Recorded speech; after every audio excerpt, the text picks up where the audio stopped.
Hello and welcome to Facebook Live Day 60 of 365 days. So I am super excited to be here as always. I have some really amazing questions here asked by one of my fellow Facebook friends. And these are some very, very, very good questions, as you can see in the description. It's like, girl, whoo, these are good. I am so excited to dive in deep in here. So these are all questions on sexuality and protecting your feminine eros, your radiance, and your glow. So we will be talking about those types of things. And this subject is such a juicy, juicy subject. It is a part of my journey as well as a woman who already had this like natural, sexual, sensual energy that I was born with, that came through my generational line, but I think as well as me I'm a Scorpio, right? My Venus is also in Scorpio. Like I am like someone who already naturally has this, like it's part of my template, it's part of my natural blueprint. I've had readings, past life readings of me being like a sex priestess and those types of energies where this is something that has been inside of my soul for many, many, many lifetimes, if you believe in all that, which I do. So if you're new here, welcome. My name is Jessica Lozano. I am a woman's relationship and feminine embodiment mentor, and I help women have extraordinary love lives with the love of their life. If they're in a relationship, we revive, we reignite the love, the connection, the sexy time. We get the polarities down where you are in this feminine embodiment, but you don't lose yourself in your man. You're able to stay strong and soft and open and have the most beautiful communication with your man, that he like feels you, even with the most masculine man who is a different, is the kind of man that we want, but we can't meet masculine with masculine. And that's what a lot of my women, when we want to get what we want and we want to keep that intimacy in the relationship that feels good, that feels like, oh my God, this is how it was when we met. What the fuck happened? Like, I'm glad we're back, right? And for my ladies who are single, we get the work in to call in the love of your life, to clear the shadows that have been leading your life, clear generational curses and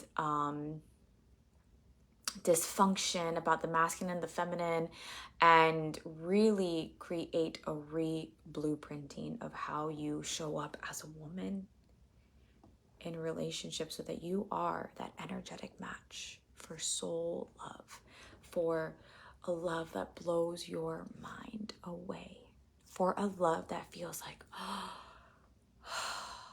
wow, what a breath of fresh air. That's what I'm here to do. Sacred union love, baby. This is where it's all at. This is where we change the world through our relationships, through our co-creational relationships. So, okay. So let's get into these questions after that really juicy introduction. Okay, so these are so good questions. All right. The first question is, what is sacred sexuality and what is not?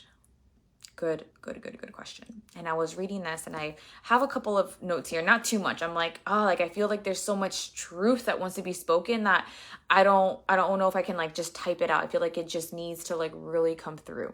But as I was typing some things, the first thing that came to me like intuitively was that sacred sexuality is the honoring of your pure innocence. Like the innocence of you as a woman, right? Sexuality is not evil. It is not bad. It is not punishable. It is not dirty. It is not disgusting. It is not trashy. It is not performative. It is not a means to an end. It is not a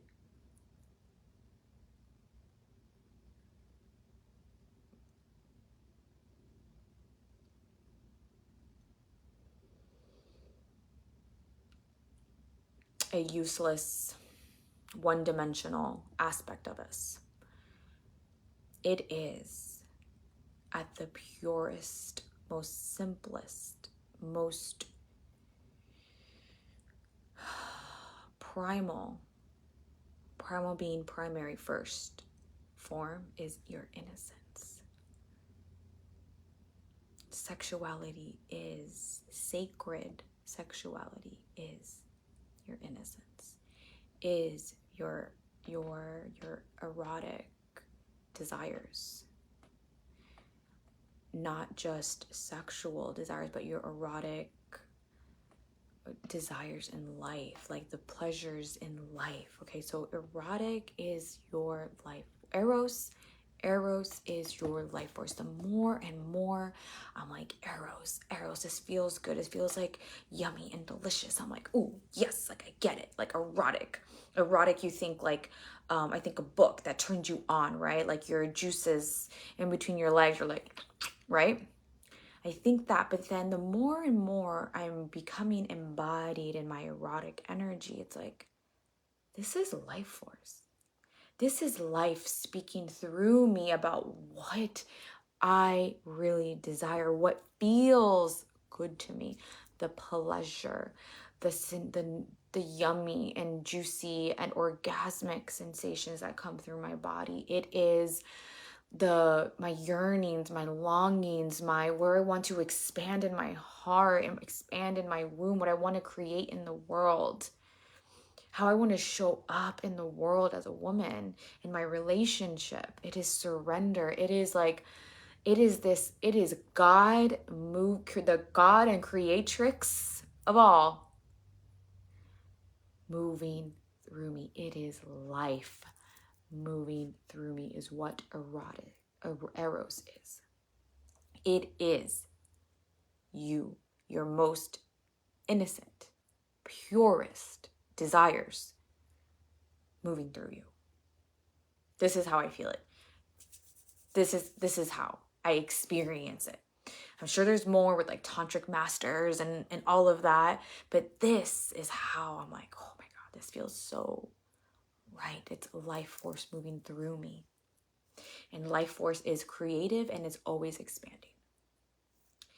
And sexuality is a part of that life force, because sex with a man and a woman is when we come together in its most physical form is when we create a human being, co-create a human being with God, and then the baby is born, right? It is a co-creational energy. Sex is a co-creational energy. It is what you are creating in your life. It is your most authentic, raw expression. So sacred sexuality is the holiness and honoring of your innocence. It is the pureness of your vessel and the sexual anatomy that it comes with. Meaning, if you're a woman, your womb, your pussy, your clitoris, your G-spot, your cervix, your ovaries, your entire uterus, it is wow, like your breasts, right? They give life to your baby if you're breastfeeding. but more specifically in the lower parts is where, well, I guess, yeah. So it is that honoring of this. It is the cherishment and worshiping of these places in you. Which means if you worship and honor something, how do you take care of it? If we're going to enter into a holy temple, right? Like a church, a synagogue, a mosque, I'm not sure what the other terms are, but in these very specific buildings that are meant to worship, to honor, to pay respect, to receive the word of God, right? There is a level of, I take care of this. I take care of this temple. When I walk in, right, when you go to, which I actually really, it was quite a different experience for me, especially coming from the West, where we're like, whatever, sexual liberation, like authentic expression, I can wear whatever I want, right? Coming from this place where you go to a mosque over in Turkey where we went last year, and the women have to cover from their heads all the way down to the below their knees, or you can't enter, and like all the way, like your whole arms have to be covered, all this, everything from here, everything, every inch of your body's covered, up to the knees, like up to just below the knees. If not, you can't go in. There was something about that when I did it, because I wanted to go in, that was like, wow, there's something like sacred, holy, beautiful, I don't know what other words to use, but that, like an honoring when I went in there, covered, listening, receiving, listening to our tour guide, being there, and just like protecting my body, right? It's like I was protecting my body. And I know a lot of it seems like a lot of the words, and maybe there's even more to it than what I know. I'm just going to share from what I've seen, like that you don't show any skin because it turns on a man, which I find it a little intense. But maybe if there was a flipping around, which it's, and maybe the more pure text from that, maybe, I don't know. But if I'm going to come with it at the pole opposite of that, it's more of like there is a divine protection when we cover to go inside the mosque. You know what I mean? It's like an honoring and a preserving in the sense of this is holy. This is innocent. Therefore, I will treat it as so, like a beautiful diamond. You know what I'm saying? And I don't know why diamond keeps coming up to me whenever I think about the pussy. I remember one of my clients, she's going through a period of in between. Like, she's calling in the love of her life. She's not calling in any relationship. She is calling in the one. The one. And she had some shame around not having sex. Like, she hasn't had sex since her divorce. And there was some shame around that. And I was like, girl, you should not have any shame around that. Like, you are preserving your pussy. Like, this is a diamond. Like, you are a dime. Like, you are not going to be just giving a diamond away to any guy that comes into your vicinity. Like, you should be very proud of that. Like, proud, like, wow, like, I am taking care of my woman. I'm not going to allow any man to just come in to me. I love myself that much. I honor this vessel that only the righteous man can come through. And that takes time. That takes a man showing up to his full capacity. That takes a knowing. That takes a chemistry. There's a lot that goes behind that. That doesn't mean you have to take a long time to have sex with them. You can absolutely have sex sooner when there is this freaking knowing, like, I know this. I feel this. Usually that's when you're with the one. You just know. So sacred sexuality is the taking care of your feminine body and not giving it out just to anybody. It is appreciating it. It is creating a relationship with this, right?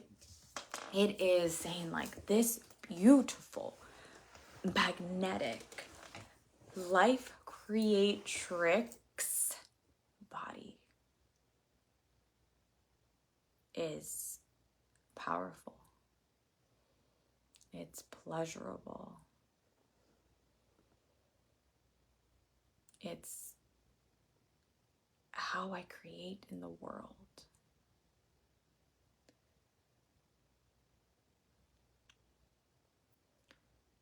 And that should be so well taken care of through your building of a relationship with it, through only having righteous men penetrate you and, allow access to you. Not any man should get rights to that. I'm telling you right now. And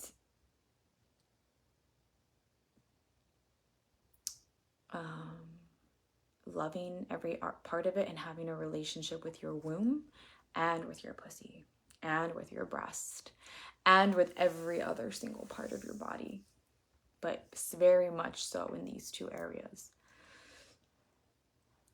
So the next question is, how do you know you are honoring your true sexuality and when you're not?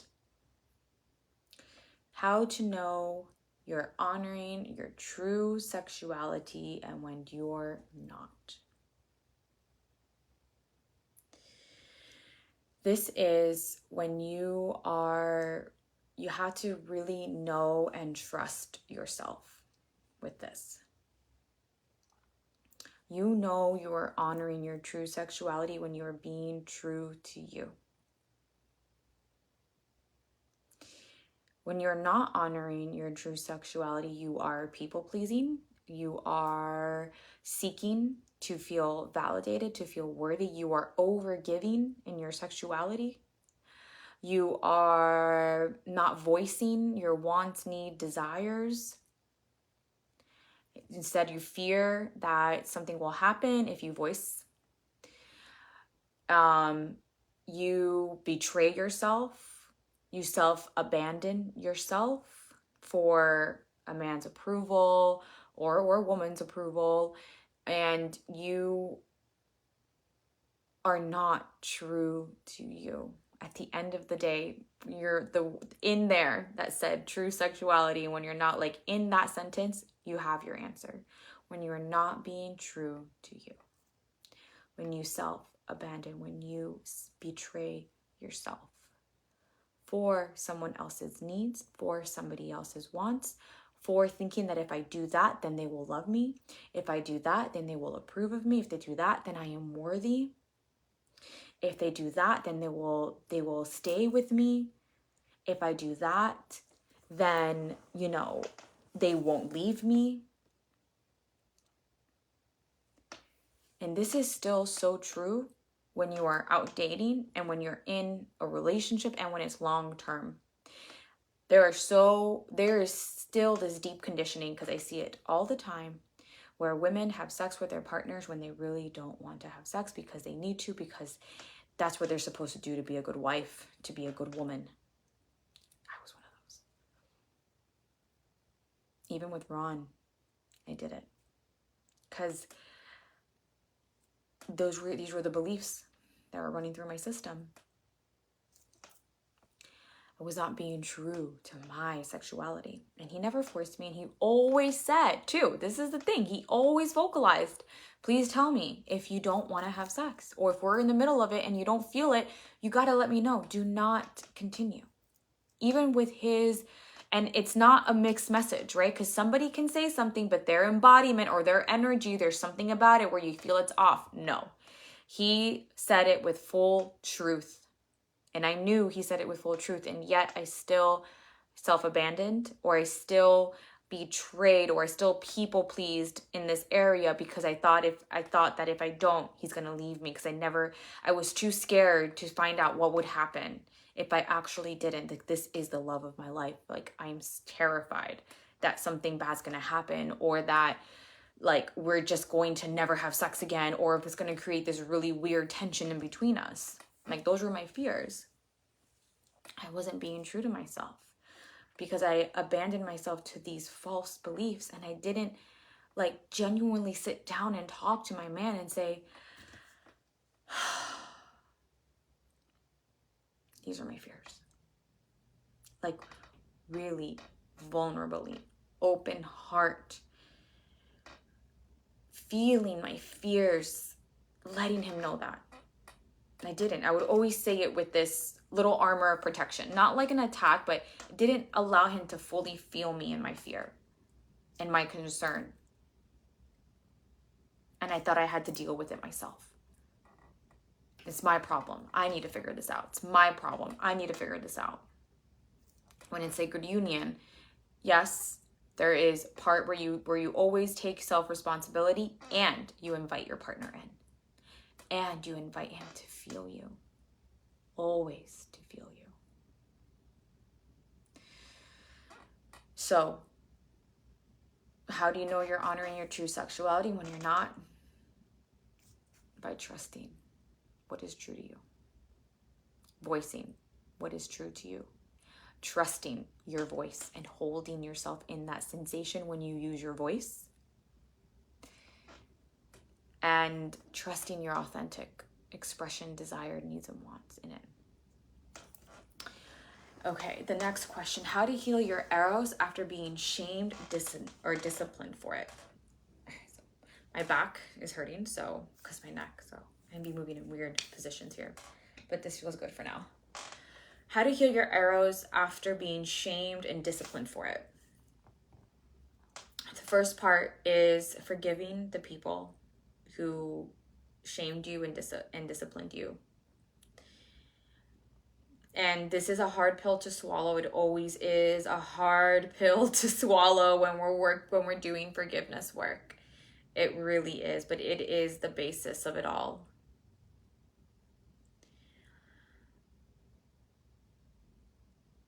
When we haven't forgiven, and forgiveness, and I always have to say this because I even had to remind myself with this too, with the last person that I had to forgive, because I was like, well, if I forgive, I feel like justice hasn't been served. I didn't receive what I needed to receive from this person. Like, what, now I can just be friends with them? Because this is somebody in my life who I could not immediately cut off. Like, this person will be in my life forever. So it's like, what, now I got to see this person and pretend like everything's okay? Like, they did not do right by me. I want to, like, my little girl, my princess was like, I want to take this person, put her out like in public display for public humiliation like she did me, and see how she fucking likes that shit. That was what my little girl was saying inside. Even part of me feels like, ooh, I should do that. No, I'm just kidding. But like, that ego side that wants the justice because it thinks that it's going to receive what it's meant to receive, which is they'll never do that again, which probably is never true.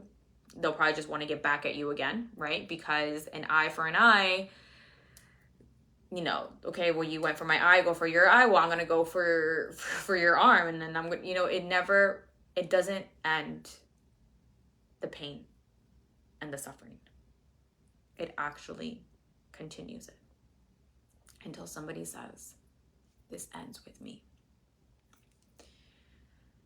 So it doesn't mean that you have to have a relationship with people. It doesn't mean that things have to change. It doesn't mean any of that. There's not a sense of powerlessness in forgiveness unless you are not truly forgiving, because then that's different. If you feel powerless after forgiving, you're not really forgiving. There's something else behind that. You should actually feel peace in your grounded, expansive power. And you will feel whole.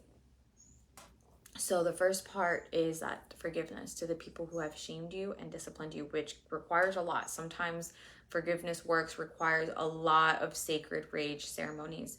Sacred rage ceremonies where you are going buck wild. You are getting the anger out. You are getting the frustration out. You are getting it all out. Because if that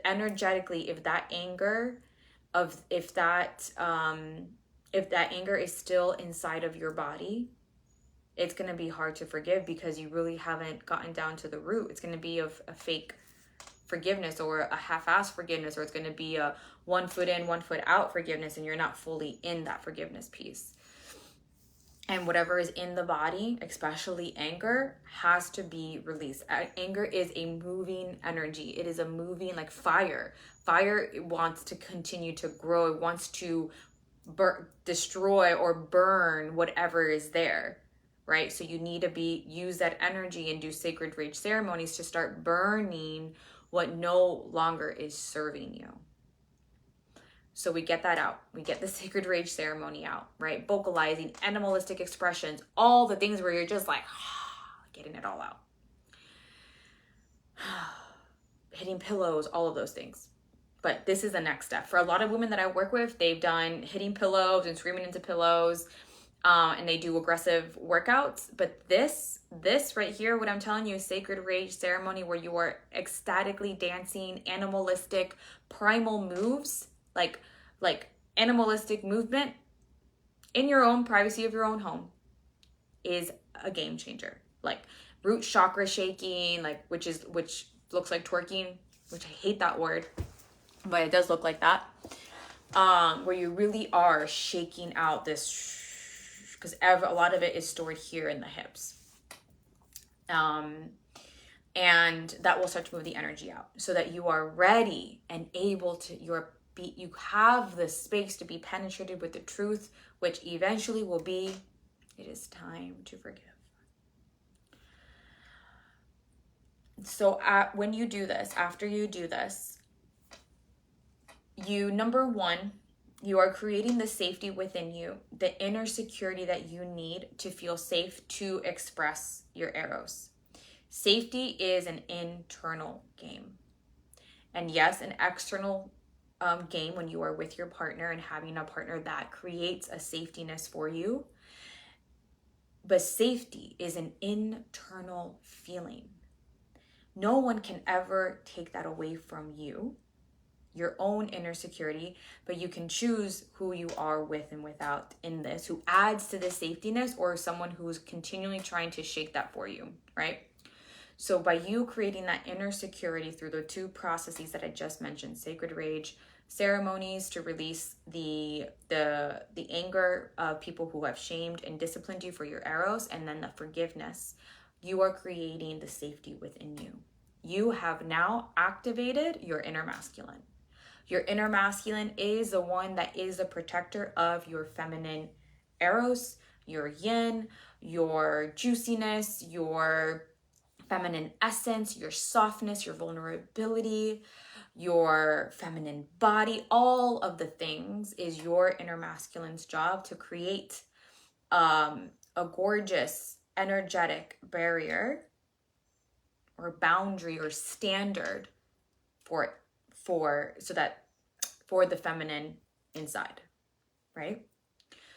So when you create this by what I just mentioned, and you actively choose to not be in situations that are going to continue to repeat what you experienced from the people that shamed and disciplined you, because you don't have any leaky holes in your vibrational field.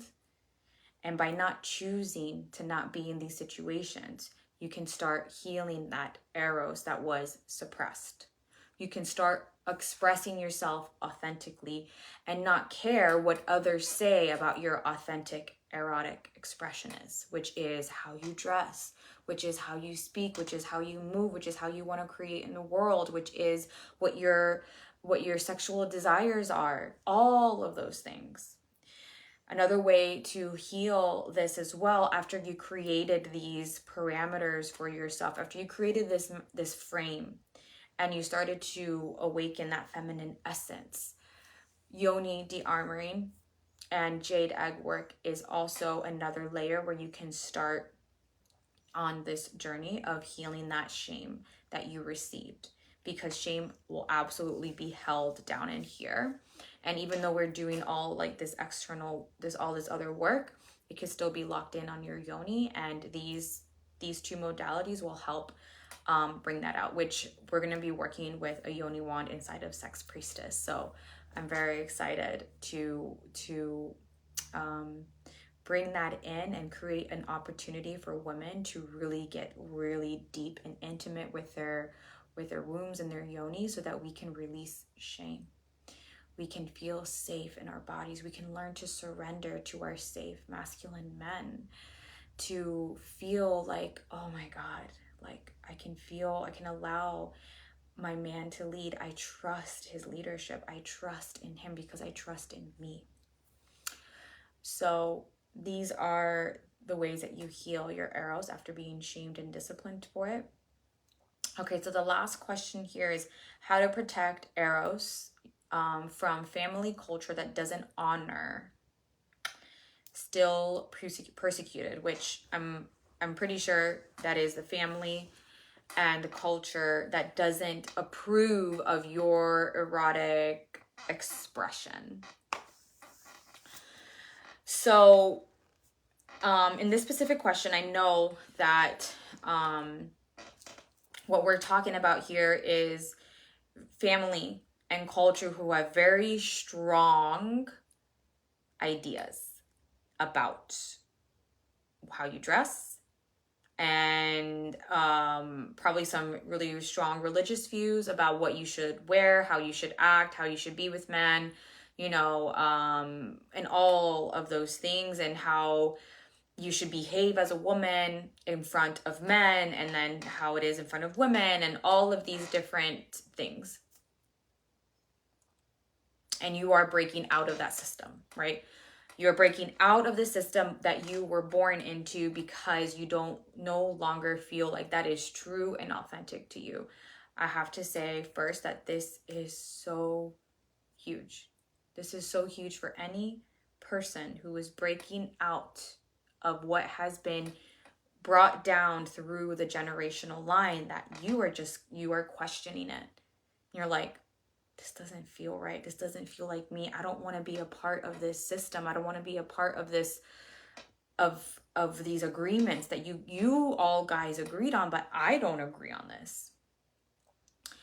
And you also want to maintain a relationship with your family. You love your family, and you just don't agree with these things. And that's absolutely perfect. Two truths can be present in the same room. Two people have different rights of opinions and all that can be absolutely be present and together. What we want is to be respecting all of these. So what do you do when you are now going into a situation with your family and your culture where you're like, clearly you express yourself differently and you want to be around in a family gathering, in a social situation or anything like that? And how do you protect yourself from it? First, what I shared before with how you heal shame, and you've been shamed and disciplined about it. Going through those steps will begin to help you feel your energetic strength when you go to visit your family and these cultures, because your shame has already been released. You have created a stronger self-love, a stronger standard for yourself, that when you go into these situations, you're not wobbly about who you are and what is true for you. You're no longer seeking their approval and their whatever, that so that when they criticize you or when they discipline you, when you go see them, you're like, those words don't penetrate you. You realize that they are words. And words you only give the meaning to these words. You give the meaning to them. I teach this in Elevated Women Masterclass. If you're feeling like this program is for you. So by going in energetically strong through doing your own processes, you already have created a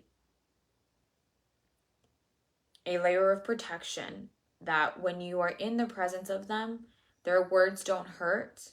You know that it's their own beliefs that they have, and they have a right to have those beliefs. And when they say things that are probably mean or triggering, you're like, I don't have to believe any of those things that you say, because you have a choice, and I choose not to. And you have a better response to them. You have a better response to them and to what they're saying. And you can move on and actually enjoy their company. So this is one piece. The second piece is, when we're going into different family and culture, it's like, here's how you can make peace with this and bring a little bit of neutrality to it. So it no longer is like you want to no longer need to be like this crazy rebellious. As when I went to Turkey, my mom was nervous because she knows I like to show a lot of skin. I am a Florida girl through and through. If I could be in a bikini all day, I would be in a bikini all day, okay? The less clothes, the better for me. So she's like, you really need to make sure that you're covering yourself up more when we go to Turkey. Like, you really need to make sure you're covering yourself up more for Turkey. So I went shopping and I got all these other beautiful dresses and longer shorts and some more covered up tops, so that I'm not always like in a tank top and things like that. And I went because I wanted, and I did these things to honor the culture of Turkey, to be more respectful of these places, right? And of course, to not receive anything that would be like physically hurtful or anything like that. I don't think that would happen, but I really did that to really respect and to respect the rules, not the rules, but the cultural beliefs that are there, which is really not that bad. Like, how I had to dress up was really not anything different.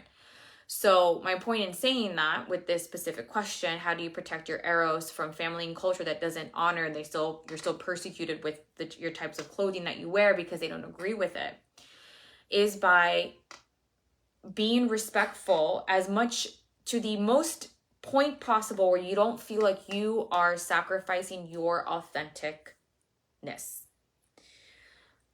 And this will take some creativity. And this will take this is the best that I can do, self-acceptance with it. And again, this energetic protection that you've created for yourself, but it's not even necessarily this I almost can't say that it's a protection, because your own embodiment of knowing who you are and standing behind your truth, fully knowing that this is who I am and not needing other people to validate you, is enough. You are unshakable. You are unwavering. You are strong. So when you go to these family situations in their culture where they don't believe that, it doesn't rock you. Maybe it makes you feel maybe like a little uncomfortable, just because we're human and we can still have these sensations, but you are still solid. You are unwavering in who you are as a woman. So that is that. And the other one is, if it's completely unauthentic to you, and maybe it's just very toxic if you go into these environments, then the other conversation to this is like, is this environment actually healthy for me? Do I probably need some space with my family? Because that's absolutely okay. I've needed space from my family when I was going through my own healing journey, because I needed that separation. I could not be close to my family because it's too close. It's too close to wounds that you can't always heal. So that's completely okay. And now I have a great relationship with my mother, with my father, with all of my family. Well, there's only one person, that my brother, which we all don't really have a relationship with him. But we're all welcoming. We're all waiting for him to come home. You know, we know that he's just on his journey, and we're just waiting for him to come home. So we're all here. We love him, and we are excited for the day that he, you know, like, is like, yes, I want my family again. That's what we're waiting for. So those are the answers for that. And sex priestess. So if you are working on your sacred sexuality, you're working on getting connected to your erotic, like, pleasure and sensation in your body, and you want to connect to your feminine, spiritually connect to your feminine body, and you want to have transcendental experiences with God and with your man in the bedroom, like sexual transcendental experiences where you get to feel God in your body surrounding you, where you get to transcend spiritually and feel like this orgasm that is just like, this took me somewhere else, where you connect with your partner and you're like, oh my God, this was beyond sex. When you are yoni de-armoring and you feel the safety that you've always wanted to feel through your body, through the sacredness, the holiness of it, and feel the freedom that comes afterward, feel the cleansing, feel how you are an energetic match to better experiences, to better relationships, to better sex, to a level of freedom that feels magnetic and radiant of who you are as a woman. That aliveness that is perhaps numb right now, the sex priestess is for you. We start July 27th. We're still on pre-sale because I have yet to complete the landing page. That is an area that I still haven't, but until I complete that landing page, I really cannot, in good heart, change the price on it. So when you are ready, when I'm ready, the price is going to go up. But if you are ready, message me about Sex Priestess and I will send you the link on that for elevated women in relationships. If you're looking to create a higher standard for yourself, create unwavering, unshakable standards for you as a woman and how you connect and relate to men, voicing your truth, being in your personal power with men, this masterclass, Elevated Woman, is for you. And this is going to be what creates that inner safety for you to express your erotic nature. Without this masculine protection, your own inner masculine activated, you cannot fully awaken this feminine energy in you. You can't, because she's going to get hurt. And the only way she can really come out and play is if she feels safe. So that masterclass is going to create that inner safety, inner security, that unwaveringness that your eros really, really, really needs. Or just going to be a bunch of really loose, leaky energy and it's not going to feel good. Sex Priestess comes with dripping pleasure. So if you want like a little taste of Sex Priestess to see if this is for you, dripping pleasure is about awakening your sexuality and wanting to want sex with him.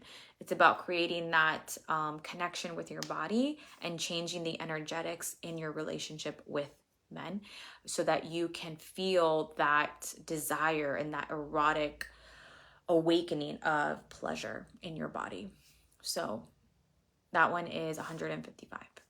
All right, loves, I'll have all of these posted at the top or in the description, and I will see you tomorrow.